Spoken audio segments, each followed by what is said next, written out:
Yakuto Haruki Nishikawa was substituted midway due to the hit by pitch. A 42-kilometer fast ball hit straight Aleki and was unable to move for his while.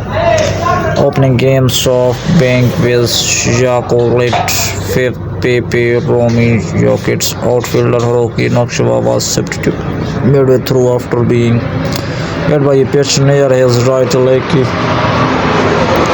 At the top of the fifth inning, is tied at 3-2. Takeda threw his 142-kilometer fastball that him directly probably from PNI collapse. The post part of the could not move up for a while. He withdrew to back from bench with his trainer, but bench runner Masuda was sent immediately after game. So Bengyoko Fipe was substituted midway through after being hit by a pitch near his right leg at the stop of the 15.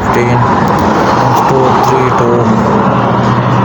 Thanks for watching and subscribe my YouTube channel.